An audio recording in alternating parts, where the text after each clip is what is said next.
ਇੰਦਰਜੀਤ ਪਾਲ ਕੌਰ ਦੀ ਬੱਚਿਆਂ ਲਈ ਪੁਸਤਕ ਹੈ ਬਿੱਲੀ ਦੀਆਂ ਮੁੱਛਾਂ। ਪਹਿਲੀ ਪ੍ਰੇਰਨਾਤਮਕ ਕਹਾਣੀ ਬਿੱਲੀ ਦੀਆਂ ਮੁੱਛਾਂ। ਇੱਕ ਸੀ ਮੋਰ, ਇੱਕ ਸੀ ਬਿੱਲੀ। ਉਹ ਦੋਸਤ ਸਨ। ਇੱਕ ਦਿਨ ਮੋਰ ਨੇ ਬਿੱਲੀ ਨੂੰ ਕਿਹਾ, ਬਿੱਲੀ ਬਿੱਲੀ, ਕੱਲ ਤੁਸੀਂ ਮੇਰੇ ਘਰ ਖਾਣਾ ਖਾਣ ਆਉਣਾ। ਜ਼ਰੂਰ ਆਵਾਂਗੀ, ਬਿੱਲੀ ਬੋਲੀ। ਅਗਲੇ ਦਿਨ ਮੋਰ ਨੇ ਬਹੁਤ ਸਾਰੀਆਂ ਸੁਆਦਲੀਆਂ ਚੀਜ਼ਾਂ ਬਣਾਈਆਂ। ਖੀਰ, ਪੂਰੀ, ਚਨੇ, ਹਲਵਾ, ਕੁਝ ਫਲ ਵੀ ਰੱਖੇ, ਸੇਬ, ਕੇਲੇ, ਅਨਾਰ ਤੇ ਅੰਗੂਰ। ਖਾਣਾ ਮੇਜ਼ ਤੇ ਰੱਖ ਕੇ ਮੋਰ ਬਿੱਲੀ ਦਾ ਰਸਤਾ ਵੇਖਣ ਲੱਗਾ। ਬੜੀ ਦੇਰ ਹੋ ਗਈ, ਬਿੱਲੀ ਨਾ ਆਈ। ਮੋਰ ਨੇ ਬਿੱਲੀ ਨੂੰ ਫੋਨ ਕੀਤਾ। ਹੈਲੋ ਹੈਲੋ ਬਿੱਲੀ ਜੀ, ਤੁਸੀਂ ਆਏ ਨਹੀਂ, ਖਾਣਾ ਠੰਡਾ ਹੋ ਰਿਹਾ। ਦੂਸਰੇ ਪਾਸਿਓਂ ਬਿੱਲੀ ਬੋਲੀ, ਮੋਰ ਜੀ ਮੈਂ ਆ ਨਹੀਂ ਸਕਦੀ, ਕਿਸੇ ਨੇ ਮੇਰੀਆਂ ਮੁੱਛਾਂ ਚੁਰਾ ਲਈਆਂ ਹਨ। ਅੱਛਾ, ਮੋਰ ਨੇ ਕਿਹਾ, ਮੈਂ ਹੁਣੇ ਆਉਂਦਾ। ਜਲਦੀ ਮੋਰ ਬਿੱਲੀ ਦੇ ਘਰ ਪਹੁੰਚ ਗਿਆ। ਫਿਰ ਦੋਨੋਂ ਮਿਲ ਕੇ ਬਿੱਲੀ ਦੀਆਂ ਮੁੱਛਾਂ ਲੱਭਣ ਲੱਗੇ। ਉਹਨਾਂ ਕਈ ਜਗ੍ਹਾ ਲੱਭਿਆ, ਦਰਵਾਜ਼ੇ ਦੇ ਪਿੱਛੇ, ਮੇਜ਼ ਦੇ ਥੱਲੇ, ਨਿੰਬੂ ਦੇ ਬੂਟੇ ਦੇ ਥੱਲੇ, ਡਿੱਗੇ ਪੱਤਿਆਂ ਵਿੱਚ, ਪਰ ਉਹਨਾਂ ਨੂੰ ਬਿੱਲੀ ਦੀਆਂ ਮੁੱਛਾਂ ਕਿਤੇ ਨਾ ਲੱਭੀਆਂ। ਫਿਰ ਮੋਰ ਨੂੰ ਲੱਗਿਆ ਰਸੋਈ ਦੇ ਸਾਹਮਣੇ ਇੱਟਾਂ ਤੇ ਰੱਖੇ ਵੱਡੇ ਗਮਲੇ ਦੇ ਥੱਲੇ ਕੁਝ ਹਿੱਲ ਰਿਹਾ ਹੈ। ਮੋਰ ਨੇ ਝੁੱਕ ਕੇ ਦੇਖਿਆ, ਗਮਲੇ ਦੇ ਥੱਲੇ ਇੱਕ ਡੱਡੂ ਬੈਠਾ ਸੀ। ਡੱਡੂ ਨੇ ਬਿੱਲੀ ਦੀਆਂ ਮੁੱਛਾਂ ਲਗਾਈਆਂ ਹੋਈਆਂ ਸਨ। ਮਿਲ ਗਿਆ ਚੋਰ, ਮੋਰ ਨੇ ਕਿਹਾ। ਬਿੱਲੀ ਵੀ ਉੱਥੇ ਆ ਗਈ। ਬਾਹਰ ਨਿਕਲ ਡੱਡੂ, ਮੋਰ ਨੇ ਜ਼ੋਰ ਨਾਲ ਕਿਹਾ। ਡੱਡੂ ਹੌਲੀ ਜਿਹੀ ਗਮਲੇ ਥੱਲਿਓਂ ਬਾਹਰ ਨਿਕਲ ਆਇਆ। ਮੋਰ ਦੇ ਹੱਥ ਵਿੱਚ ਸੋਟੀ ਵੇਖ ਕੇ ਡੱਡੂ ਡਰ ਗਿਆ। ਉਹ ਕੰਬਦਿਆਂ ਬੋਲਿਆ, ਮੋਰ ਜੀ ਮੈਨੂੰ ਮਾਫ਼ ਕਰ ਦਿਓ, ਮੈਂ ਫੇਰ ਕਦੇ ਚੋਰੀ ਨਹੀਂ ਕਰਾਂਗਾ। ਬਿੱਲੀ ਨੂੰ ਡੱਡੂ ਤੇ ਤਰਸ ਆ ਗਿਆ। ਉਹ ਬੋਲੀ, ਮੋਰ ਜੀ, ਡੱਡੂ ਨੂੰ ਮਾਫ਼ ਕਰ ਦਿਓ, ਇਹਨੇ ਆਪਣੀ ਗਲਤੀ ਮੰਨ ਲਈ ਹੈ। ਬਿੱਲੀ ਨੇ ਡੱਡੂ ਕੋਲੋਂ ਲੈ ਕੇ ਆਪਣੀਆਂ ਮੁੱਛਾਂ ਲਗਾ ਲਈਆਂ। ਫਿਰ ਉਹਨੇ ਮੋਰ ਨੂੰ ਕਿਹਾ, ਮੋਰ ਜੀ ਅਸੀਂ ਡੱਡੂ ਨੂੰ ਵੀ ਖਾਣਾ ਖਾਣ ਲੈ ਚੱਲਦੇ ਹਾਂ। ਮੋਰ ਦੇ ਘਰ ਜਾ ਕੇ ਤਿੰਨਾਂ ਨੇ ਮਿਲ ਕੇ ਖਾਣਾ ਖਾਧਾ। ਫਿਰ ਮੋਰ ਨੇ ਪੈਲ ਪਾਈ, ਛਮ ਛਮ ਛਮ ਛਮ ਛਮਾ ਛਮ ਛਮ। ਬਿੱਲੀ ਨੇ ਗੀਤ ਗਾਇਆ, ਮਿਆਉ ਮਿਆਉ ਮਿਆਉ ਮਿਆ ਮਿਆ ਮਿਆ ਮਿਆ ਮਿਆਉ। ਡੱਡੂ ਗਾ ਕੇ ਨੱਚਿਆ, ਟਰ ਟਰ ਟਰ ਟਰਾ ਟਰ ਟਰ। ਧੰਨਵਾਦ। ਅਗਲੀ ਕਹਾਣੀ ਹੈ ਬੱਕਰੀ ਤੇ ਡੱਡੂ ਦਾ ਬੱਚਾ। ਇੱਕ ਛੋਟਾ ਤਲਾਬ ਸੀ। ਤਲਾਬ 'ਚ ਗੁਲਾਬੀ, ਚਿੱਟੇ ਤੇ ਪੀਲੇ ਰੰਗ ਦੇ ਕਮਲ ਦੇ ਫੁੱਲ ਖਿੜੇ ਹੋਏ ਸਨ। ਕਮਲ ਦੇ ਵੱਡੇ ਗੋਲ ਪੱਤਿਆਂ ਤੇ ਬੈਠ ਕੇ 4-5 ਭੰਬੀਰੀਆਂ ਆਪਣੇ ਪੰਖ ਸੁਕਾ ਰਹੀਆਂ ਸਨ। ਸ਼ਹਿਦ ਦੀਆਂ ਕੁਝ ਮੱਖੀਆਂ ਫੁੱਲਾਂ ਦਾ ਰਸ ਚੂਸ ਰਹੀਆਂ ਸਨ। ਕੋਲ ਹੀ ਸੰਤਰੀ ਰੰਗ ਦੇ ਫੁੱਲਾਂ ਵਾਲੇ ਗੁਲਮੋਹਰ ਦੇ ਦਰਖਤ ਤੇ ਬੈਠੀ ਬੁਲਬੁਲ ਸੁਰੀਲਾ ਗੀਤ ਗਾ ਰਹੀ ਸੀ। ਉਸ ਤਲਾਬ ਵਿੱਚ ਡੱਡੂਆਂ ਦਾ ਇੱਕ ਪਰਿਵਾਰ ਰਹਿੰਦਾ ਸੀ। ਪਾਪਾ ਡੱਡੂ, ਮਮਾ ਡੱਡੂ ਤੇ ਉਹਨਾਂ ਦੇ ਬੱਚੇ। ਪਾਪਾ ਡੱਡੂ ਬੜਾ ਵੱਡਾ ਸੀ। ਉਹ ਤਲਾਬ ਦੇ ਕਿਨਾਰੇ ਬੈਠਾ ਉੱਚੀ ਆਵਾਜ਼ 'ਚ ਟਰ ਟਰ ਕਰਦਾ ਰਹਿੰਦਾ। ਜਦੋਂ ਉਹਨੂੰ ਭੁੱਖ ਲੱਗਦੀ ਤਾਂ ਉਹ ਕੁਝ ਦੂਰ ਬੈਠੇ ਕੀੜੇ ਮਕੌੜਿਆਂ ਨੂੰ ਆਪਣੀ ਲੰਬੀ ਚਿਪਚਿਪੀ ਜੀਭ ਕੱਢ ਕੇ ਫੜ ਲੈਂਦਾ, ਫਿਰ ਮੂੰਹ ਬੰਦ ਕਰਕੇ ਖਾ ਜਾਂਦਾ। ਛੋਟੇ ਡੱਡੂ ਵੀ ਪਾਣੀ ਤੇ ਤੈਰਦੇ ਰਹਿੰਦੇ। ਜਦੋਂ ਭੁੱਖ ਲੱਗਦੀ ਉਹ ਘੋਗੇ, ਛੋਟੀਆਂ ਮੱਛੀਆਂ ਤੇ ਮੱਛਰਾਂ ਦੇ ਅੰਡਿਆਂ ਵਿੱਚੋਂ ਨਿਕਲਦੀਆਂ ਸੁੰਡੀਆਂ ਖਾ ਲੈਂਦੇ। ਕਦੇ ਕਦੇ ਛੋਟੇ ਡੱਡੂ ਲੰਬੀ ਛਾਲ ਮਾਰ ਕੇ ਤਲਾਬ 'ਚੋਂ ਬਾਹਰ ਨਿਕਲ ਜਾਂਦੇ। ਤਲਾਬ ਦੇ ਕੋਲ ਕੂਲਾ ਘਾਹ, ਹਰਾ ਘਾਹ ਉੱਗਿਆ ਸੀ। ਨਿੱਕੇ ਡੱਡੂ ਕੁਝ ਦੇਰ ਘਾਹ ਤੇ ਖੇਡਦੇ, ਫਿਰ ਤਲਾਬ 'ਚ ਜਾ ਕੇ ਤੈਰਨ ਲੱਗ ਪੈਂਦੇ। ਉਹਨਾਂ ਦੀ ਮਾਂ ਉਹਨਾਂ ਨੂੰ ਤੈਰਦਿਆਂ, ਪਾਣੀ 'ਚ ਡੁਬਕੀਆਂ ਮਾਰਦਿਆਂ ਵੇਖ ਕੇ ਬੜਾ ਖੁਸ਼ ਹੁੰਦੀ। ਇੱਕ ਦਿਨ ਇੱਕ ਭੁੱਖੀ ਬੱਕਰੀ ਹਰਾ ਘਾਹ ਦੇਖ ਕੇ ਤਲਾਬ ਦੇ ਕੋਲ ਆਈ। ਬੱਕਰੀ ਨੇ ਢਿੱਡ ਭਰ ਕੇ ਘਾਹ ਚਰਿਆ, ਫਿਰ ਉਹਨੇ ਤਲਾਬ ਵਿੱਚੋਂ ਪਾਣੀ ਪੀਤਾ। ਬੱਕਰੀ ਜਦੋਂ ਪਾਣੀ ਪੀ ਕੇ ਜਾ ਰਹੀ ਸੀ ਤਾਂ ਉਹਨੂੰ ਟਰ ਟਰ ਦੀ ਆਵਾਜ਼ ਸੁਣਾਈ ਦਿੱਤੀ। ਤਲਾਬ ਤਾਂ ਦੂਰ ਰਹਿ ਗਿਆ, ਫਿਰ ਇਹ ਟਰ ਟਰ ਦੀ ਆਵਾਜ਼ ਕਿੱਥੋਂ ਆ ਰਹੀ ਹੈ? ਬੱਕਰੀ ਖੜੀ ਹੋ ਕੇ ਸੋਚਣ ਲੱਗੀ। ਹੁਣ ਟਰ ਟਰ ਦੀ ਆਵਾਜ਼ ਬੰਦ ਹੋ ਗਈ। ਬੱਕਰੀ ਤੁਰ ਪਈ ਤਾਂ ਫਿਰ ਆਵਾਜ਼ ਆਈ, ਟਰ ਟਰ ਟਰ ਟਰ। ਬੱਕਰੀ ਨੇ ਇੱਧਰ ਉੱਧਰ ਦੇਖਿਆ, ਉਹਨੂੰ ਡੱਡੂ ਕਿਤੇ ਨਾ ਦਿਸਿਆ। ਬੱਕਰੀ ਫੇਰ ਤੁਰ ਪਈ, ਆਵਾਜ਼ ਉਹਦੇ ਨਾਲ ਨਾਲ ਚੱਲ ਰਹੀ ਸੀ। ਬੱਕਰੀ ਦਾ ਘਰ ਆ ਗਿਆ। ਉਹ ਥੱਕ ਗਈ ਸੀ, ਇਸ ਲਈ ਲੇਟ ਗਈ। ਉਹਨੂੰ ਨੀਂਦ ਆ ਗਈ। ਬੱਕਰੀ ਦਾ ਮੂੰਹ ਖੁੱਲ੍ਹਾ ਰਹਿ ਗਿਆ ਸੀ। ਨਿੱਕਾ ਡੱਡੂ ਛਾਲ ਮਾਰ ਕੇ ਉਹਦੇ ਮੂੰਹ ਵਿੱਚੋਂ ਬਾਹਰ ਨਿਕਲ ਆਇਆ। ਕੁਝ ਦੇਰ ਉਹ ਸੁੱਤੀ ਹੋਈ ਬੱਕਰੀ ਨੂੰ ਵੇਖਦਾ ਰਿਹਾ, ਫਿਰ ਜ਼ੋਰ ਜ਼ੋਰ ਨਾਲ ਟਰ ਟਰ ਟਰ ਟਰ ਕਰਨ ਲੱਗ ਪਿਆ। ਬੱਕਰੀ ਦੀ ਨੀਂਦ ਖੁੱਲ੍ਹ ਗਈ। ਨਿੱਕੇ ਡੱਡੂ, ਤੂੰ ਇੱਥੇ ਕੀ ਕਰ ਰਿਹਾ? ਬੱਕਰੀ ਨੇ ਪੁੱਛਿਆ। ਡੱਡੂ ਫੇਰ ਬੋਲਿਆ, ਟਰ ਟਰ ਟਰ ਟਰ। ਬੱਕਰੀ ਨੂੰ ਗੁੱਸਾ ਆ ਗਿਆ। ਉਹ ਵੀ ਜ਼ੋਰ ਨਾਲ ਮੈਂ ਕਰਨ ਲੱਗ ਪਈ। ਨਿੱਕਾ ਡੱਡੂ ਡਰ ਗਿਆ। ਉਹ ਟਰ ਟਰ ਕਰਦਾ ਛਾਲਾ ਮਾਰਦਾ ਤਲਾਬ ਵੱਲ ਚਲਾ ਗਿਆ। ਧੰਨਵਾਦ। ਅਗਲੀ ਪ੍ਰੇਰਨਾਤਮਕ ਕਹਾਣੀ ਹੈ ਬੁਲਬੁਲ ਤੇ ਚਲਾਕੂ ਕਾਂ। ਇੱਕ ਚਿੜੀ ਸੀ, ਉਹਦਾ ਨਾਂ ਸੀ ਬੁਲਬੁਲ। ਉਹ ਕਾਲੇ ਭੂਰੇ ਰੰਗ ਦੀ ਸੀ। ਉਹਦੀ ਪੂਛ ਦੇ ਥੱਲੇ ਲਾਲ ਰੰਗ ਦਾ ਨਿਸ਼ਾਨ ਸੀ ਤੇ ਪੂਛ ਦੇ ਅਖੀਰ ਵਿੱਚ ਚਿੱਟਾ ਨਿਸ਼ਾਨ। ਉਹਦੇ ਕਾਲੇ ਰੰਗ ਦੇ ਗੋਲ ਸਿਰ ਤੇ ਨਿੱਕੀ ਜਿਹੀ ਕਲਗੀ ਸੀ। ਬੁਲਬੁਲ ਦੀ ਆਵਾਜ਼ ਬੜੀ ਸੁਰੀਲੀ ਸੀ। ਫਿਰ ਬੁਲਬੁਲ ਦਾ ਵਿਆਹ ਹੋ ਗਿਆ। ਹੁਣ 2 ਬੁਲਬੁਲਾਂ ਹੋ ਗਈਆਂ। ਉਹ ਸਾਰਾ ਦਿਨ ਰਾਣੇ ਦੇ ਘਰ ਦੇ ਕੋਲ ਉਡਾਰੀਆਂ ਮਾਰਦੀਆਂ ਰਹਿੰਦੀਆਂ, ਕਦੇ ਜਾਮਣੂ ਦੇ ਦਰਖਤ ਤੇ, ਕਦੇ ਅਮਰੂਦ ਦੇ ਬੂਟੇ ਤੇ, ਕਦੇ ਨਿੰਮ ਤੇ ਬੈਠ ਕੇ ਪੱਕੀਆਂ ਮਿੱਠੀਆਂ ਨਿਮੋਲੀਆਂ ਖਾਂਦੀਆਂ। ਸਵੇਰੇ ਸਵੇਰੇ ਬੁਲਬੁਲਾਂ ਦਾ ਇਹ ਜੋੜਾ ਰਸੋਈ ਦੇ ਸਾਹਮਣੇ ਲੱਗੇ ਨਿੰਬੂ ਦੇ ਬੂਟੇ ਤੇ ਆ ਕੇ ਬੈਠ ਜਾਂਦਾ। ਬੁਲਬੁਲਾਂ ਦੀ ਸੁਰੀਲੀ ਆਵਾਜ਼ ਸੁਣ ਕੇ ਰਾਣੇ ਦੀ ਮਾਂ ਉਹਨਾਂ ਵਾਸਤੇ ਚੋਗਾ, ਚੌਲ, ਬਾਜਰਾ ਤੇ ਡਬਲ ਰੋਟੀ ਦਾ ਭੂਰ ਚੂਰ ਸਾਹਮਣੇ ਨੀਵੀਂ ਕੰਧ ਤੇ ਪਾ ਦਿੰਦੀ। ਬੁਲਬੁਲਾਂ ਢਿੱਡ ਭਰ ਕੇ ਚੋਗਾ ਚੁੱਕ ਕੇ ਮਿੱਟੀ ਦੇ ਕੌਲੇ ਵਿੱਚੋਂ ਪਾਣੀ ਪੀ ਕੇ ਉੱਡ ਜਾਂਦੀਆਂ। ਸਤੰਬਰ ਦਾ ਮਹੀਨਾ ਸੀ। ਗਰਮੀ ਕੁਝ ਘਟ ਗਈ ਸੀ। ਬੁਲਬੁਲ ਦੇ ਜੋੜੇ ਨੇ ਵੱਡੇ ਦਰਵਾਜ਼ੇ ਦੇ ਬਾਹਰ ਲੱਗੇ ਸੰਘਣੇ ਪੱਤਿਆਂ ਵਾਲੇ ਮਿੱਠੀ ਨਿੰਮ ਦੇ ਦਰਖਤ ਤੇ ਆਲ੍ਹਣਾ ਬਣਾਉਣਾ ਸ਼ੁਰੂ ਕਰ ਦਿੱਤਾ। ਰਾਣਾ ਦੇਖਦਾ ਬੁਲਬੁਲਾਂ ਬਗੀਚੀ ਦੇ ਲੌਨ ਚੋਂ ਸੁੱਕੀ ਘਾਹ, ਪੱਤੇ ਤੇ ਨਿੱਕੀਆਂ ਨਿੱਕੀਆਂ ਟਾਹਣੀਆਂ ਆਲ੍ਹਣਾ ਬਣਾਉਣ ਵਾਸਤੇ ਚੁੱਕ ਕੇ ਲੈ ਜਾਂਦੀਆਂ। ਕੁਝ ਹੀ ਦਿਨਾਂ 'ਚ ਕੌਲੀ ਵਰਗਾ ਗੋਲ ਨਿੱਕਾ ਜਿਹਾ ਆਲ੍ਹਣਾ ਬਣ ਗਿਆ। ਆਲ੍ਹਣਾ ਪੱਤਿਆਂ ਵਿੱਚ ਲੁਕਿਆ ਹੋਇਆ ਸੀ। ਫਿਰ ਮਾਂ ਬੁਲਬੁਲ ਨੇ ਆਲ੍ਹਣੇ ਵਿੱਚ 2 ਅੰਡੇ ਦਿੱਤੇ। ਹੁਣ ਮਾਂ ਬੁਲਬੁਲ ਦੇਰ ਤੱਕ ਆਂਡਿਆਂ ਉੱਤੇ ਬੈਠੀ ਰਹਿੰਦੀ ਤਾਂ ਕਿ ਉਹ ਗਰਮ ਰਹਿਣ। ਉਹ ਥੋੜ੍ਹੇ ਚਿਰ ਵਾਸਤੇ ਚੋਗਾ ਚੁਗਣ ਲਈ ਜਾਂਦੀ। 14 ਦਿਨਾਂ ਦੇ ਬਾਅਦ ਆਂਡਿਆਂ ਵਿੱਚੋਂ ਬੋਟ ਨਿਕਲੇ। ਉਹਨਾਂ ਦੇ ਸਰੀਰ ਤੇ ਅਜੇ ਨਾ ਖੰਭ ਸਨ, ਨਾ ਹੀ ਪਰ। ਉਹਨਾਂ ਦੀਆਂ ਅੱਖਾਂ ਵੀ ਬੰਦ ਸਨ। ਹੁਣ ਮਾਂ ਤੇ ਪਾਪਾ ਬੁਲਬੁਲ ਆਪਣੇ ਬੋਟਾਂ ਦੇ ਖਾਣ ਵਾਸਤੇ ਕੀੜੇ ਮਕੌੜੇ, ਸੁੰਡੀਆਂ ਤੇ ਗੰਡੋਏ ਫੜ ਕੇ ਲਿਆਉਣ ਲੱਗ ਪਏ। ਜਦੋਂ ਖਾਣਾ ਲੈ ਕੇ ਆਉਂਦੇ, ਛੋਟੇ ਛੋਟੇ ਬੋਟ ਚੂੰ ਚੂੰ ਚੂੰ ਕਰਕੇ ਆਪਣੀ ਗਰਦਨ ਚੁੱਕ ਕੇ ਪੀਲੀ ਚੁੰਝ ਖੋਲ ਦਿੰਦੇ। ਮਾਂ, ਪਾਪਾ ਬੁਲਬੁਲ ਚੋਗਾ ਉਹਨਾਂ ਦੀ ਚੁੰਝ 'ਚ ਪਾ ਦਿੰਦੇ। 6-7 ਦਿਨਾਂ ਦੇ ਬਾਅਦ ਬੋਟਾਂ ਦੀਆਂ ਅੱਖਾਂ ਖੁੱਲ੍ਹ ਗਈਆਂ। ਕੁਝ ਹੋਰ ਦਿਨਾਂ ਦੇ ਬਾਅਦ ਉਹਨਾਂ ਦੇ ਨਿੱਕੇ ਨਿੱਕੇ ਪਰ ਤੇ ਖੰਭ ਨਿਕਲਣ ਲੱਗ ਪਏ। ਹੁਣ ਜੇ ਕੋਈ ਨਿੰਮ ਦੇ ਕੋਲੋਂ ਨਿਕਲਦਾ ਤਾਂ ਬੁਲਬੁਲਾਂ ਉਹਦੇ ਸਿਰ ਦੇ ਕੋਲੋਂ ਦੀ ਉਡਾਰੀ ਮਾਰ ਕੇ ਉਹਨੂੰ ਡਰਾਉਂਦੀਆਂ। ਉਹਨਾਂ ਨੂੰ ਲੱਗਦਾ ਕਿਤੇ ਕੋਈ ਉਹਨਾਂ ਦੇ ਬੋਟ ਚੁੱਕ ਕੇ ਨਾ ਲੈ ਜਾਏ। ਚੰਗਾ ਭੋਜਨ ਖਾ ਕੇ ਬੱਚੇ ਬੜੀ ਤੇਜ਼ੀ ਨਾਲ ਵਧ ਰਹੇ ਸਨ, ਪਰ ਅਜੇ ਉਹਨਾਂ ਦੇ ਖੰਭ ਨਿੱਕੇ ਸਨ, ਉੱਡ ਨਹੀਂ ਸਨ ਸਕਦੇ। ਨਿੰਮ ਤੋਂ ਕੁਝ ਦੂਰ ਜਾਮਣੂ ਦੇ ਦਰਖਤ ਉੱਤੇ ਇੱਕ ਕਾਂ ਰਹਿੰਦਾ ਸੀ। ਉਹਦਾ ਨਾਂ ਚਲਾਕੂ ਸੀ। ਇੱਕ ਦਿਨ ਚਲਾਕੂ ਨੂੰ ਪਤਾ ਲੱਗ ਗਿਆ ਕਿ ਮਿੱਠੀ ਨਿੰਮ ਉੱਤੇ ਬੁਲਬੁਲਾਂ ਦਾ ਆਲ੍ਹਣਾ ਹੈ, ਜਿਸ ਵਿੱਚ ਨਿੱਕੇ ਨਿੱਕੇ ਬੋਟ ਨਹੀਂ। ਚਲਾਕੂ ਬੜਾ ਸ਼ੈਤਾਨ ਸੀ। ਉਹ ਸੋਚਿਆ, ਜਦੋਂ ਬੁਲਬੁਲਾਂ ਚੋਗਾ ਲੈਣ ਜਾਣਗੀਆਂ, ਮੈਂ ਆਲ੍ਹਣੇ ਵਿੱਚੋਂ ਬੋਟ ਚੁੱਕ ਕੇ ਖਾ ਜਾਵਾਂਗਾ। ਬੜਾ ਸਵਾਦ ਆਏਗਾ। ਕਾਂ ਖੁਸ਼ ਹੋ ਕੇ ਉੱਚੀ ਉੱਚੀ ਕਾਂ ਕਾਂ ਕਰਨ ਲੱਗ ਪਿਆ। ਮਾਂ ਬੁਲਬੁਲ ਉਸੇ ਵੇਲੇ ਇੱਕ ਵੱਡਾ ਭਮੱਕੜ ਲੈ ਕੇ ਆਈ ਸੀ। ਕਾਂ ਦੀ ਆਵਾਜ਼ ਸੁਣ ਕੇ ਉਹ ਹੁਸ਼ਿਆਰ ਹੋ ਗਈ। ਕਾਂ ਟੈਲੀਫੋਨ ਦੀ ਤਾਰ ਤੇ ਬੈਠਾ ਸੀ। ਬੁਲਬੁਲ ਨੇ ਉਹਨੂੰ ਦੇਖ ਲਿਆ। ਉਹਨੇ ਜਲਦੀ ਨਾਲ ਭਮੱਕੜ ਆਪ ਖਾ ਲਿਆ। ਫਿਰ ਕਾਂ ਨੂੰ ਉੱਥੋਂ ਭਜਾਉਣ ਵਾਸਤੇ ਸ਼ੋਰ ਮਚਾਉਣ ਲੱਗ ਪਈ।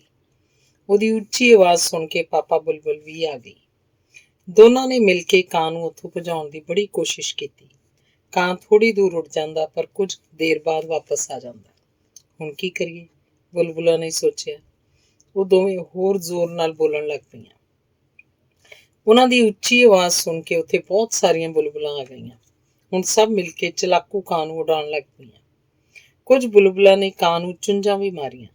ਕਾਂ ਦੇ ਕੁਝ ਪਰ ਟੁੱਟ ਗਏ। ਉਹਨੂੰ ਬੜੀ ਪੀੜ ਹੋਈ। ਫਿਰ ਉਹ ਡਰ ਕੇ ਬੜੀ ਦੂਰ ਉੱਡ ਗਿਆ। ਮਾਂ ਤੇ ਪਾਪਾ ਬੁਲਬੁਲ ਨੇ ਆਪਣੀਆਂ ਦੋਸਤ ਬੁਲਬੁਲਾਂ ਦਾ ਬਹੁਤ ਬਹੁਤ ਧੰਨਵਾਦ ਕੀਤਾ। ਕੁਝ ਦਿਨਾਂ ਬਾਅਦ ਬੋਟ ਵੱਡੇ ਹੋ ਗਏ। ਹੁਣ ਉਹ ਰਾਣੇ ਦੇ ਘਰ ਦੇ ਕੋਲ ਨਿੱਕੀਆਂ ਨਿੱਕੀਆਂ ਉਡਾਰੀਆਂ ਮਾਰਨ ਲੱਗ ਪਏ। ਬੱਚਿਓ, ਸਾਨੂੰ ਸਭ ਨੂੰ ਇੱਕ ਦੂਜੇ ਦੀ ਸਹਾਇਤਾ ਕਰਨੀ ਚਾਹੀਦੀ ਹੈ। ਧੰਨਵਾਦ। ਅਗਲੀ ਪ੍ਰੇਰਨਾਤਮਕ ਕਹਾਣੀ ਹੈ ਲੇਲੇ ਦੀ ਮੰਮੀ ਤੇ ਬੱਚੀਆਂ।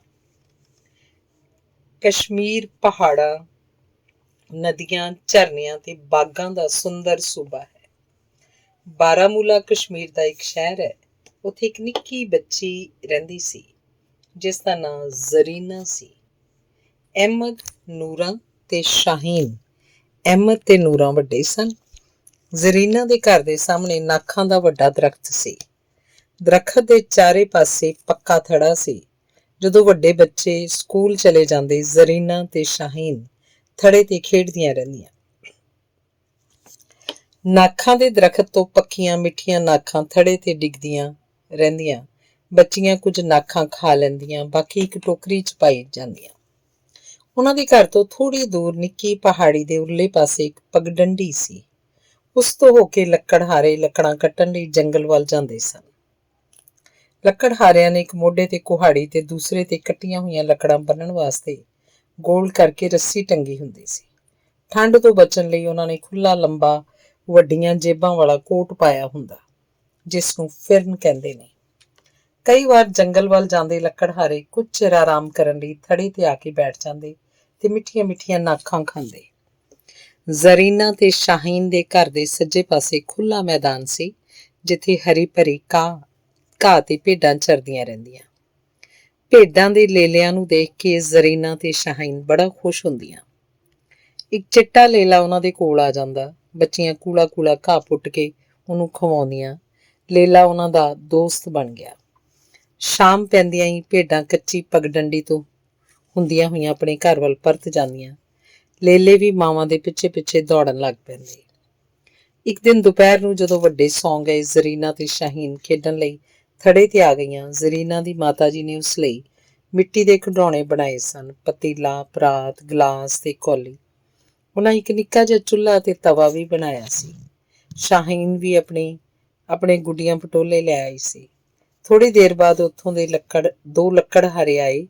ਉਹਨਾਂ ਨੇ ਕੁਝ ਨਾਖਾਂ ਖਾਧੀਆਂ, ਪਾਣੀ ਪੀਤਾ, ਥੜੇ ਤੇ ਲੇਟ ਗਏ ਤੇ ਕੁਝ ਚਿਰ ਆਰਾਮ ਕਰਨ ਦੇ ਬਾਅਦ ਲੱਕੜਹਾਰੇ ਪਗਡੰਡੀ ਤੋਂ ਹੁੰਦੇ ਜੰਗਲ ਵੱਲ ਚਲੇ ਗਏ। ਜ਼ਰੀਨਾ ਤੇ ਸ਼ਾਹੀਨ ਦਾ ਮਨ ਹੁਣ ਖਿਡੌਣਿਆਂ ਤੋਂ ਭਰ ਗਿਆ ਸੀ। ਉਹ ਦੋਵੇਂ ਵੀ ਲੱਕੜਹਾਰਿਆਂ ਦੇ ਪਿੱਛੇ ਪਿੱਛੇ ਤੁਰ ਪਈਆਂ। ਲੱਕੜਹਾਰੇ ਤੇਜ਼ ਚੱਲ ਰਹੇ ਸਨ। ਛੇਤੀ ਉਹ ਬਹੁਤ ਅੱਗੇ ਨਿਕਲ ਗਏ। ਕੁਝ ਦੇਰ ਤੁਰਨ ਤੋਂ ਬਾਅਦ ਜ਼ਰੀਨਾ ਤੇ ਸ਼ਾਹੀਨ ਨੇ ਦੇਖਿਆ ਪਗਡੰਡੀ ਦੇ ਦੋਵੇਂ ਪਾਸੇ ਦਰਖਤ ਹੀ ਦਰਖਤ ਸਨ। ਹੋਰ ਅੱਗੇ ਜਾ ਕੇ ਦਰਖਤ ਸੰਘਣੇ ਹੋ ਗਏ। ਦੋਵੇਂ ਬੱਚੀਆਂ ਹੁਣ ਤੁਰਦਿਆਂ ਤੁਰਦਿਆਂ ਥੱਕ ਗਈਆਂ ਸਨ। ਉਹ ਇੱਕ ਦਰਖਤ ਦੇ ਥੱਲੇ ਬੈਠ ਗਈਆਂ। ਜ਼ਰੀਨਾ, ਪਿਆਸ ਲੱਗੀ ਹੈ, ਸ਼ਾਹੀਨ ਨੇ ਕਿਹਾ। ਦਰਖਤਾਂ ਦੇ ਖੱਬੇ ਪਾਸਿਓਂ ਚੱਟਾਨਾਂ ਤੇ ਪਾਣੀ ਡਿੱਗਣ ਦੀ ਆਵਾਜ਼ ਆ ਰਹੀ ਸੀ। ਚੱਲ ਉੱਧਰ ਚੱਲ ਕੇ ਦੇਖਦੇ ਹਾਂ, ਜ਼ਰੀਨਾ ਬੋਲੀ। ਦੋਵੇਂ ਬੱਚੀਆਂ ਦਰਖਤਾਂ ਦੇ ਵਿੱਚੋਂ ਹੁੰਦੀਆਂ ਪਾਣੀ ਦੀ ਆਵਾਜ਼ ਵੱਲ ਤੁਰ ਪਈਆਂ। ਕੁਝ ਅੱਗੇ ਜਾ ਕੇ ਉਹਨਾਂ ਨੇ ਦੇਖਿਆ ਪਹਾੜ ਦੀਆਂ ਚੱਟਾਨਾਂ ਵਿੱਚੋਂ ਝਰਨਾ ਵਗ ਰਿਹਾ ਸੀ। ਉਹਨਾਂ ਨੇ ਝਰਨੇ ਦੇ ਕੋਲ ਜਾ ਕੇ ਬੁੱਕ ਭਰ ਭਰ ਕੇ ਪਾਣੀ ਪੀਤਾ। ਫਿਰ ਇੱਕ ਦੂਜੀ ਤੇ ਪਾਣੀ ਉਛਾਲ ਉਛਾਲ ਕੇ ਖੇਡਦੀਆਂ ਰਹੀਆਂ। ਪਾਣੀ ਦੇ ਛਿੱਟਿਆਂ ਨਾਲ ਉਹਨਾਂ ਦੇ ਕੱਪੜੇ ਕੁਝ ਗਿੱਲੇ ਹੋ ਗਏ। ਹੁਣ ਉਹਨਾਂ ਨੂੰ ਠੰਡ ਲੱਗ ਰਹੀ ਸੀ। ਚੱਲ ਸ਼ਾਹੀਨ, ਘਰ ਚਲੀਏ, ਜ਼ਰੀਨਾ ਨੇ ਸ਼ਾਹੀਨ ਦਾ ਹੱਥ ਫੜ ਕੇ ਕਿਹਾ। ਪਰ ਉਹ ਜਿਸ ਪਗਡੰਡੀ ਤੋਂ ਆਈਆਂ ਸਨ ਉਹ ਦਿਖ ਨਹੀਂ ਸੀ ਰਹੀ। ਉਹਨਾਂ ਨੂੰ ਪਤਾ ਨਹੀਂ ਸੀ ਲੱਗ ਰਿਹਾ ਸੀ ਕਿ ਕਿੱਧਰ ਜਾਣ। ਸ਼ਾਮ ਪੈਣ ਵਾਲੀ ਸੀ। ਪੰਛੀ ਸੌਣ ਵਾਸਤੇ ਦਰਖਤਾਂ ਤੇ ਆਉਣ ਲੱਗ ਪਏ ਸਨ। ਉਹਨਾਂ ਦੀਆਂ ਆਵਾਜ਼ਾਂ ਸੁਣ ਕੇ ਬੱਚੀਆਂ ਡਰ ਗਈਆਂ। ਉਹ ਦੋਵੇਂ ਰੋਣ ਲੱਗੀਆਂ। ਕੁਝ ਦੂਰ ਸੰਘਣੇ ਦਰਖਤਾਂ ਚੋਂ ਲੰਘਦੀ ਪਗਡੰਡੀ ਤੇ ਭੇਡਾਂ ਲੇਲਿਆਂ ਨਾਲ ਆਪਣੇ ਘਰ ਵੱਲ ਆ ਰਹੀਆਂ ਸਨ। ਸਭ ਤੋਂ ਪਹਿਲਾਂ ਚਿੱਟੇ ਲੇਲੇ ਨੇ ਸ਼ਾਹੀਨ ਤੇ ਜ਼ਰੀਨਾ ਦੇ ਰੋਣ ਦੀ ਆਵਾਜ਼ ਸੁਣੀ। ਉਹ ਮੈਂ ਕਰਦਾ ਉੱਧਰ ਮੂੰਹ ਕਰਕੇ ਖੜਾ ਹੋ ਗਿਆ ਜਿਸ ਪਾਸਿਓਂ ਆਵਾਜ਼ ਆ ਰਹੀ ਸੀ। ਵੱਡੀ ਭੇਡ ਨੇ ਮੁੜ ਕੇ ਲੇਲੇ ਵੱਲ ਦੇਖਿਆ। ਉੱਚੀ ਉੱਚੀ ਮੈਂ ਕਰੀ ਜਾ ਰਿਹਾ ਸੀ। ਸਿਆਣੀ ਭੇਡ ਸਮਝ ਗਈ ਕਿ ਕੁਝ ਗੜਬੜ ਹੈ। ਉਹ ਲੇਲੇ ਕੋਲ ਆ ਗਈ। ਹੁਣ ਉਹਨੂੰ ਵੀ ਬੱਚੀਆਂ ਦੇ ਰੋਣ ਦੀ ਆਵਾਜ਼ ਸੁਣਾਈ ਦਿੱਤੀ। ਭੇਡ ਨੇ ਸੰਘਣੇ ਦਰਖਤਾਂ ਦੇ ਵਿੱਚੋਂ ਦੀ ਜਾ ਕੇ ਵੇਖਿਆ, ਹੈ ਇਹ ਤਾਂ ਜ਼ਰੀਨਾ ਤੇ ਸ਼ਾਹੀਨ ਨੇ। ਭੇਡ ਨੇ ਉਹਨਾਂ ਕੋਲ ਜਾ ਕੇ ਪਿਆਰ ਨਾਲ ਪੁੱਛਿਆ, ਬੱਚਿਓ, ਤੁਸੀਂ ਰੋ ਕਿਉਂ ਰਹੀਆਂ ਹੋ? ਅਸੀਂ ਘਰ ਜਾਣਾ ਹੈ, ਮਾਂ ਦੇ ਕੋਲ, ਕਹਿ ਕੇ ਜ਼ਰੀਨਾ ਫਿਰ ਰੋਣ ਲੱਗ ਪਈ। ਸਿਆਣੀ ਭੇਡ ਸਮਝ ਗਈ ਕਿ ਬੱਚੀਆਂ ਜੰਗਲ ਵਿੱਚ ਗੁਆਚ ਗਈਆਂ ਹਨ। ਤੁਸੀਂ ਰੋਵੋ ਨਾ, ਮੇਰੇ ਨਾਲ ਆਓ, ਕਹਿ ਕੇ ਭੇਡ ਤੁਰ ਪਈ। ਜ਼ਰੀਨਾ ਤੇ ਸ਼ਾਹੀਨ ਭੇਡ ਦੇ ਪਿੱਛੇ ਪਿੱਛੇ ਤੁਰ ਪਈਆਂ। ਦੂਜੀਆਂ ਭੇਡਾਂ ਦੇ ਕੋਲ ਪਹੁੰਚ ਕੇ ਵੱਡੀ ਭੇਡ ਨੇ ਉਹਨਾਂ ਨੂੰ ਕਿਹਾ, ਤੁਸੀਂ ਲੇਲਿਆਂ ਨੂੰ ਲੈ ਕੇ ਘਰ ਚਲੋ, ਮੈਂ ਜ਼ਰੀਨਾ ਤੇ ਸ਼ਾਹੀਨ ਨੂੰ ਇਹਨਾਂ ਦੇ ਘਰ ਛੱਡ ਕੇ ਆਉਂਦੀ ਹਾਂ। ਛੋਟੇ ਬੱਚਿਆਂ ਨੂੰ ਜੰਗਲ 'ਚ ਇਕੱਲਿਆਂ ਨਹੀਂ ਆਉਣਾ ਚਾਹੀਦਾ, ਵੱਡੀ ਭੇਡ ਨੇ ਬੱਚੀਆਂ ਨੂੰ ਸਮਝਾਇਆ। ਜੰਗਲ ਕੀ ਹੁੰਦਾ ਹੈ, ਲੇਲੇ ਦੀ ਮੰਮੀ ਜੀ? ਸ਼ਾਹੀਨ ਨੇ ਪੁੱਛਿਆ। ਜੰਗਲ ਜਾਨਵਰਾਂ ਤੇ ਪੰਛੀਆਂ ਦਾ ਘਰ ਹੁੰਦਾ ਹੈ। ਜੰਗਲ 'ਚ ਬਹੁਤ ਸਾਰੇ ਦਰਖਤ, ਬੂਟੇ, ਵੇਲਾਂ ਤੇ ਝਾੜੀਆਂ ਹੁੰਦੀਆਂ ਹਨ। ਹਾਂ ਲੇਲੇ ਦੀ ਮੰਮੀ ਜੀ, ਮੇਰੇ ਨਾਨੀ ਨੇ ਦੱਸਿਆ ਸੀ ਜੰਗਲ 'ਚ ਸ਼ੇਰ, ਹਾਥੀ, ਚੀਤੇ, ਹਿਰਨ ਤੇ ਜਿਰਾਫ ਰਹਿੰਦੇ ਹਨ। ਜ਼ਰੀਨਾ ਨੇ ਕਿਹਾ। ਮੇਰੀ ਨਾਨੀ ਨੇ ਵੀ ਦੱਸਿਆ ਸੀ ਜੀ, ਜੰਗਲ 'ਚ ਬਾਂਦਰ, ਰਿੱਛ, ਗਿੱਦੜ, ਲੂੰਬੜੀ ਤੇ ਖਰਗੋਸ਼ ਵੀ ਰਹਿੰਦੇ ਨੇ। ਸ਼ਾਹੀਨ ਬੋਲੀ। ਬੱਚਿਓ, ਜੰਗਲ ਵਿੱਚ ਬਹੁਤ ਸਾਰੇ ਪੰਛੀ ਵੀ ਰਹਿੰਦੇ ਨੇ। ਚਿੜੀਆਂ, ਕਾਂ, ਬੁਲਬੁਲਾਂ, ਕਬੂਤਰ, ਤੋਤੇ, ਉੱਲੂ, ਇੱਲਾਂ, ਬਾਜ਼। ਦਰਖਤਾਂ ਤੋਂ ਕਈ ਤਰ੍ਹਾਂ ਦੇ ਪੰਛੀਆਂ ਦੀਆਂ ਆਵਾਜ਼ਾਂ ਆ ਰਹੀਆਂ ਸਨ। ਉਸੇ ਵੇਲੇ ਇੱਕ ਖਰਗੋਸ਼ ਭੱਜਦਾ ਹੋਇਆ ਉਹਨਾਂ ਦੇ ਸਾਹਮਣੇ ਨਿਕਲ ਗਿਆ। ਦੋਵੇਂ ਬੱਚੀਆਂ ਡਰ ਗਈਆਂ। ਡਰਨ ਵਾਲੀ ਕੋਈ ਗੱਲ ਨਹੀਂ, ਇਹ ਖਰਗੋਸ਼ ਵੀ ਆਪਣੇ ਘਰ ਜਾ ਰਿਹਾ, ਵੱਡੀ ਭੇਡ ਨੇ ਕਿਹਾ। ਬੱਚੀਆਂ ਫਿਰ ਭੇਡ ਦੇ ਪਿੱਛੇ ਪਿੱਛੇ ਤੁਰਨ ਲੱਗ ਗਈਆਂ। ਥੋੜੀ ਦੇਰ ਬਾਅਦ ਦੂਰੋਂ ਇੱਕ ਗਿੱਦੜ ਦੇ ਰੋਣ ਦੀ ਆਵਾਜ਼ ਆਈ। ਆਊ! ਫਿਰ ਕਈ ਗਿੱਦੜ ਇਕੱਠੇ ਬੋਲਣ ਲੱਗ ਪਏ। ਦੋਵੇਂ ਬੱਚੀਆਂ ਬਹੁਤ ਡਰ ਗਈਆਂ। ਮੰਮੀ ਮੰਮੀ ਕਹਿ ਕੇ ਭੇਡ ਨੂੰ ਚੰਬੜ ਗਈਆਂ। ਜ਼ਰੀਨਾ ਰੋਣ ਲੱਗ ਪਈ। ਨਹੀਂ ਨਹੀਂ ਬੱਚਿਓ, ਡਰਨ ਵਾਲੀ ਕੋਈ ਗੱਲ ਨਹੀਂ, ਮੈਂ ਤੁਹਾਡੇ ਨਾਲ ਹਾਂ। ਹੁਣ ਜਲਦੀ ਜਲਦੀ ਚੱਲੀਏ, ਰਾਤ ਪੈਣ ਵਾਲੀ ਹੈ, ਕਹਿ ਕੇ ਵੱਡੀ ਭੇਡ ਹੋਰ ਤੇਜ਼ ਤੁਰਨ ਲੱਗ ਪਈ। ਹੂ ਟੂ ਟੂ ਟੂ ਕਰਦਾ ਇੱਕ ਉੱਲੂ ਦਰਖਤ ਦੀ ਖੋੜ ਵਿੱਚੋਂ ਨਿਕਲ ਕੇ ਉਹਨਾਂ ਦੇ ਸਾਹਮਣੇ ਉੱਡ ਗਿਆ। ਧੰਨਵਾਦ। ਅਗਲੀ ਪ੍ਰੇਰਨਾਤਮਕ ਕਹਾਣੀ ਹੈ ਮਿੰਨੀ ਮਧੂਮੱਖੀ। ਇੱਕ ਸੀ ਮਧੂਮੱਖੀ, ਉਹਦਾ ਨਾਂ ਸੀ ਮਿੰਨੀ। ਮਿੰਨੀ ਸਵੇਰੇ ਸਵੇਰੇ ਨਿੱਕੇ ਦੀਪੂ ਦੇ ਘਰ ਦੀ ਬਗੀਚੀ 'ਚ ਖਿੜੇ ਫੁੱਲਾਂ ਦਾ ਰਸ ਚੂਸਣ ਆ ਜਾਂਦੀ। ਬਗੀਚੀ 'ਚ ਕਈ ਤਰ੍ਹਾਂ ਦੇ ਫੁੱਲ ਖਿੜੇ ਹੋਏ ਸਨ। ਲਾਲ ਰੰਗ ਦਾ ਗੁਲਾਬ, ਪੀਲਾ ਗੇਂਦਾ, ਬੈਂਗਣੀ, ਪੈਂਜ਼ੀ ਤੇ ਚਿੱਟੀ ਗੁਲਦੌਦੀ। ਦੀਪੂ ਤੇ ਸਕੂਲ ਦੀਆਂ ਛੁੱਟੀਆਂ ਸਨ। ਉਹ ਬਗੀਚੀ ਦੀ ਘਾਹ ਤੇ ਗੇਂਦ ਖੇਡ ਰਿਹਾ ਸੀ। ਉਸ ਦੇਖਿਆ ਮਿੰਨੀ ਮਧੂਮੱਖੀ ਗੁਲਾਬ ਦੇ ਫੁੱਲ ਤੇ ਬੈਠ ਗਈ। ਫਿਰ ਆਪਣੀ ਲੰਬੀ ਜੀਭ ਕੱਢ ਕੇ ਫੁੱਲ ਦਾ ਰਸ ਚੂਸਣ ਲੱਗ ਪਈ। ਮਧੂਮੱਖੀ ਨੇ ਰਸ ਆਪਣੀ ਜੀਭ ਦੀ ਨਲੀ ਵਿੱਚ ਇਕੱਠਾ ਕਰ ਲਿਆ। ਫਿਰ ਉਹ ਆਪਣੇ ਛੱਤੇ ਵੱਲ ਉੱਡ ਗਈ। ਛੱਤੇ 'ਚ ਨਿੱਕੇ ਨਿੱਕੇ ਪਰ ਮਧੂਮੱਖੀ ਨਾਲੋਂ ਕੁਝ ਵੱਡੇ ਕਮਰੇ ਸਨ। ਮਿੰਨੀ ਮਧੂਮੱਖੀ ਤੇ ਉਹਦੀਆਂ ਬਹੁਤ ਸਾਰੀਆਂ ਸਹੇਲੀਆਂ ਨੂੰ ਇੱਕ ਇੱਕ ਕਮਰਾ ਮਿਲਿਆ ਹੋਇਆ ਸੀ। ਕਮਰੇ ਮੋਮ ਵਰਗੇ ਪਦਾਰਥ ਦੇ ਬਣੇ ਹੋਏ ਸਨ। ਸਾਰੀਆਂ ਮਧੂਮੱਖੀਆਂ ਫੁੱਲਾਂ ਦਾ ਰਸ ਆਪੋ ਆਪਣੇ ਕਮਰੇ 'ਚ ਇਕੱਠਾ ਕਰਦੀਆਂ। ਜਦੋਂ ਕਮਰਾ ਭਰ ਜਾਂਦਾ, ਉਹਨੂੰ ਮੋਮ ਨਾਲ ਬੰਦ ਕਰ ਦਿੰਦੀਆਂ। ਮਿੰਨੀ ਮਧੂਮੱਖੀ ਉੱਡਦੀ ਉੱਡਦੀ ਗੁਣ ਗੁਣ ਗੁਣ ਕਰਦੀ ਰਹਿੰਦੀ। ਇਹ ਆਵਾਜ਼ ਉਹਦੇ ਪਤਲੇ ਪਤਲੇ ਖੰਭਾਂ ਦੇ ਬੜੀ ਤੇਜ਼ੀ ਨਾਲ ਹਿੱਲਣ ਕਰਕੇ ਆਉਂਦੀ। ਇੱਕ ਦਿਨ ਮਿੰਨੀ ਮਧੂਮੱਖੀ ਗੇਂਦੇ ਦੇ ਫੁੱਲ ਤੇ ਬੈਠੀ ਉਹਦਾ ਰਸ ਚੂਸ ਰਹੀ ਸੀ। ਮਾਲੀ ਬਗੀਚੀ 'ਚ ਪੌਦਿਆਂ ਨੂੰ ਪਾਣੀ ਦੇ ਰਿਹਾ ਸੀ। ਮਾਲੀ ਨੇ ਦੇਖਿਆ ਦੀਪੂ ਹੌਲੀ ਹੌਲੀ ਮਧੂਮੱਖੀ ਨੂੰ ਫੜਨ ਲਈ ਉਸ ਵੱਲ ਜਾ ਰਿਹਾ। ਨਹੀਂ ਨਹੀਂ ਦੀਪੂ ਬੇਟਾ, ਮਧੂਮੱਖੀ ਨੂੰ ਨਹੀਂ ਫੜਨਾ ਚਾਹੀਦਾ, ਇਹ ਡੰਗ ਮਾਰ ਦਿੰਦੀ ਹੈ। ਡੰਗ ਕੀ ਹੁੰਦਾ ਮਾਲੀ ਜੀ? ਦੀਪੂ ਨੇ ਮਧੂਮੱਖੀ ਤੋਂ ਦੂਰ ਹੁੰਦਿਆਂ ਪੁੱਛਿਆ। ਬੇਟਾ, ਮਧੂਮੱਖੀ ਦੇ ਪੇਟ ਦੇ ਪਿਛਲੇ ਪਾਸੇ ਕੰਡੇ ਵਰਗੀ ਇੱਕ ਸੂਈ ਹੁੰਦੀ ਹੈ, ਉਹਨੂੰ ਡੰਗ ਕਹਿੰਦੇ ਆ। ਡੰਗ ਮਾਰਨ ਨਾਲ ਕੀ ਹੁੰਦਾ ਮਾਲੀ ਜੀ? ਡੰਗ ਲੱਗਣ ਨਾਲ ਬੜੀ ਪੀੜ ਹੁੰਦੀ ਹੈ। ਜਿੱਥੇ ਡੰਗ ਲੱਗਦਾ ਹੈ ਉਹ ਥਾਂ ਸੁੱਜ ਜਾਂਦੀ ਹੈ।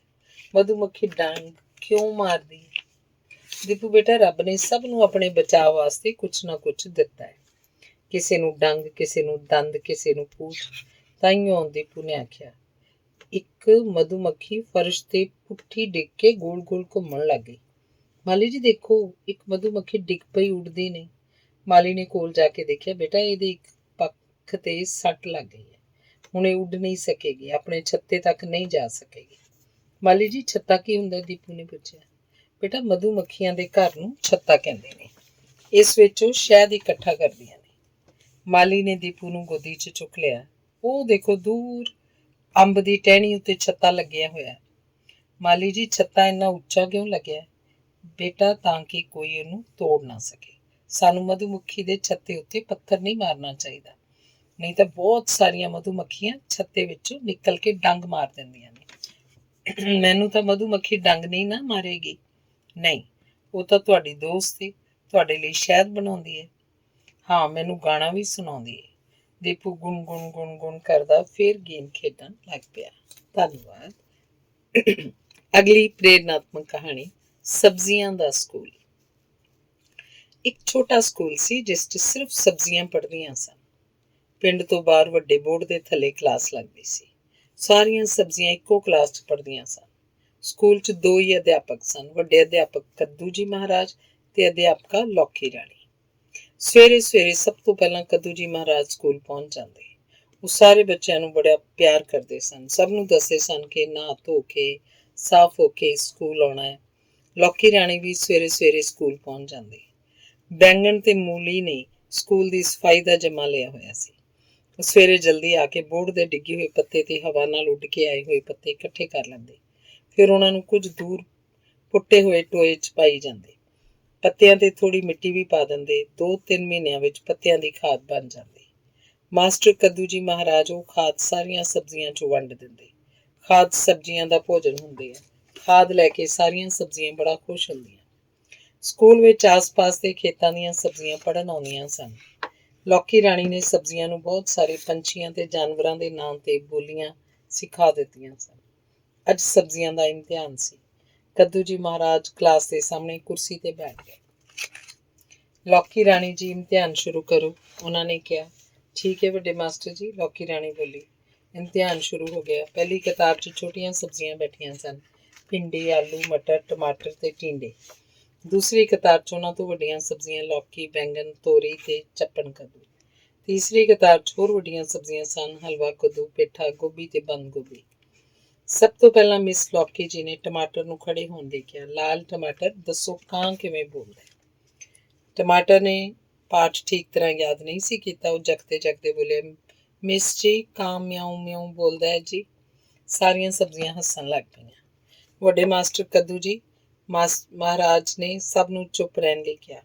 ਮਿਸ ਲੌਕੀ ਰਾਣੀ ਬੋਲੀ, ਟਮਾਟਰ ਬੇਟਾ, ਤੁਸੀਂ ਸਬਕ ਠੀਕ ਤਰ੍ਹਾਂ ਯਾਦ ਨਹੀਂ ਕੀਤਾ। ਮਿਆਉਂ ਮਿਆਉਂ ਤਾਂ ਬਿੱਲੀ ਬੋਲਦੀ ਹੈ। ਕੌਣ ਦੱਸੇਗਾ ਕਿ ਕਾਂ ਕਿਵੇਂ ਬੋਲਦਾ ਹੈ? ਬਹੁਤ ਸਾਰੀਆਂ ਸਬਜ਼ੀਆਂ ਇਕੱਠੀਆਂ ਕਾਂ ਕਾਂ ਕਾਂ ਬੋਲਣ ਲੱਗ ਪਈਆਂ। ਜਿਸ ਨੂੰ ਪੁੱਛਿਆ ਜਾਏ ਉਹੀ ਬੋਲੇਗਾ। ਕੱਦੂ ਜੀ ਮਹਾਰਾਜ ਨੇ ਮਿਸ ਲੌਕੀ ਰਾਣੀ ਵੱਲ ਦੇਖਦਿਆਂ ਕਿਹਾ, ਕੌੜੇ ਕਰੇਲੇ ਬੇਟਾ, ਹੁਣ ਤੁਸੀਂ ਇੱਕ ਜਾਨਵਰ ਦਾ ਨਾਮ ਦੱਸੋ। ਜਾਨਵਰ ਕੀ ਹੁੰਦਾ ਮਿਸ? ਪਹਿਲੀ ਕਤਾਰ 'ਚ ਬੈਠੀ ਭਿੰਡੀ ਫੇਰ ਵਿੱਚੋਂ ਬੋਲ ਪਈ। ਬੇਟੇ, ਜਾਨਵਰ ਉਹ ਹੁੰਦੇ ਹਨ ਜਿਨ੍ਹਾਂ ਦੀਆਂ 4 ਲੱਤਾਂ, 2 ਕੰਨ, 1 ਪੂਛ ਹੁੰਦੀ ਹੈ। ਕਰੇਲੇ, ਹੁਣ ਇੱਕ ਜਾਨਵਰ ਦਾ ਨਾਮ ਦੱਸੋ। ਮਿਸ ਜੀ, ਬਿੱਲੀ। ਬਿਲਕੁਲ ਠੀਕ। ਆਲੂ ਬੇਟਾ, ਤੁਸੀਂ ਇੱਕ ਹੋਰ ਜਾਨਵਰ ਦਾ ਨਾਮ ਦੱਸੋ। ਮਿਸ ਜੀ, ਕਤੂਰਾ। ਮੇਰਾ ਮਤਲਬ ਹੈ ਕੁੱਤਾ। ਤੇਰਾ ਮਤਲਬ ਹੈ ਕੁੱਤਾ? ਮਿਸ ਨੇ ਕਿਹਾ। ਹਾਂਜੀ। ਕਰੇਲੇ ਤੇ ਆਲੂ, ਤੁਹਾਡਾ ਦੋਨਾਂ ਦਾ ਉੱਤਰ ਬਿਲਕੁਲ ਠੀਕ ਹੈ। ਸ਼ਾਬਾਸ਼, ਤੁਸੀਂ ਪਾਸ ਹੋ ਗਏ, ਵੱਡੇ ਮਾਸਟਰ ਸਾਹਿਬ ਨੇ ਕਿਹਾ। ਅਗਲਾ ਸਵਾਲ ਪੁੱਛੋ ਲੌਕੀ ਰਾਣੀ ਜੀ। ਹਰੀ ਮਿਰਚ, ਖੜੇ ਹੋ ਜਾਓ। ਦੱਸੋ, ਕਬੂਤਰ ਜਾਨਵਰ ਹੈ ਕਿ ਪੰਛੀ? ਮਿਸ ਜੀ, ਪੰਛੀ ਹੈ ਜੀ, ਪੰਛੀ। ਉਹਦੇ 2 ਖੰਭ ਤੇ 2 ਲੱਤਾਂ ਨੇ। ਉਹ ਉੱਚਾ ਉੱਡਦਾ ਹੈ ਤੇ ਗੁਟਰਗੂ ਕਰਦਾ ਹੈ। ਸ਼ਾਬਾਸ਼ ਮਿਰਚੇ, ਤੂੰ ਤਾਂ ਬੜੀ ਤੇਜ਼ ਹੈ। ਸਭ ਮਿਰਚ ਲਈ ਤਾੜੀਆਂ ਵਜਾਉਣਗੇ, ਵੱਡੇ ਮਾਸਟਰ ਜੀ ਬੋਲੇ। ਸਾਰੀਆਂ ਸਬਜ਼ੀਆਂ ਨੇ ਜ਼ੋਰ ਨਾਲ ਤਾੜੀਆਂ ਵਜਾਈਆਂ। ਅੱਛਾ, ਹੁਣ ਗੋਭੀ ਰਾਣੀ, ਇੱਕ ਵੱਡੇ ਜਾਨਵਰ ਦਾ ਨਾਮ ਦੱਸੋ। ਜੀ, ਬਲਦ। ਇੱਕ ਹੋਰ ਨਾਮ ਦੱਸੋ। ਜੀ ਮਿਸ, ਗਾਂ। ਬਹੁਤ ਅੱਛੇ, ਬੈਠ ਜਾਓ। ਬੰਦ ਗੋਭੀ, ਦੱਸੋ ਗਾਂ ਸਾਨੂੰ ਕੀ ਦਿੰਦੀ ਹੈ। ਮਿਸ, ਦੁੱਧ ਦਿੰਦੀ ਹੈ। ਦੁੱਧ ਦਾ ਕੀ ਰੰਗ ਹੁੰਦਾ ਹੈ? ਤੁਸੀਂ ਦੱਸੋ। ਗੋਲੂ, ਟਿੰਡੇ, ਹਰਾ। ਮਿਸ ਜੀ, ਗਲਤ ਉੱਤਰ। ਕੌਣ ਦੱਸੇਗਾ ਦੁੱਧ ਦਾ ਰੰਗ?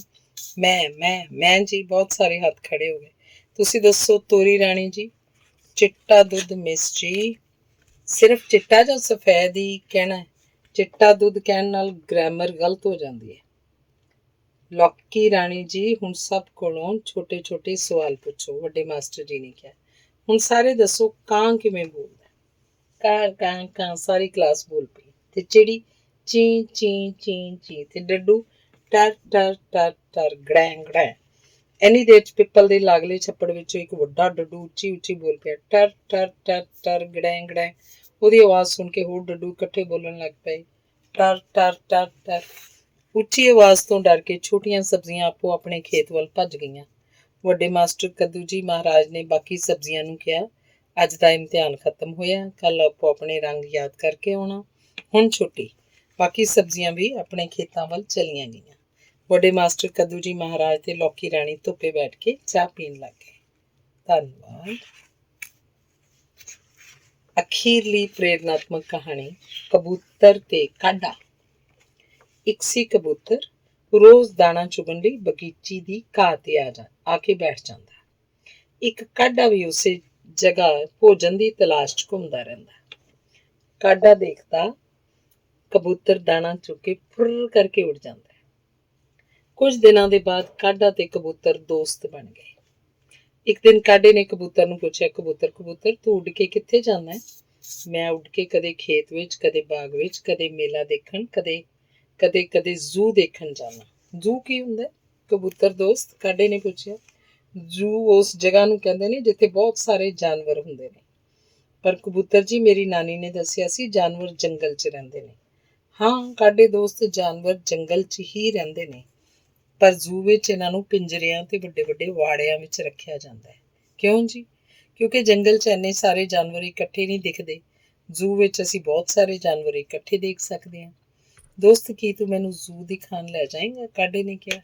ਤੂੰ ਕੱਲ ਸਵੇਰੇ ਨਹਾ ਧੋ ਕੇ ਤਿਆਰ ਨਹੀਂ, ਮੈਂ ਤੈਨੂੰ ਜ਼ੂ ਦਿਖਾ ਕੇ ਲਿਆਵਾਂਗਾ, ਕਹਿ ਕੇ ਕਬੂਤਰ ਫੁਰ ਕਰਕੇ ਉੱਡ ਗਿਆ।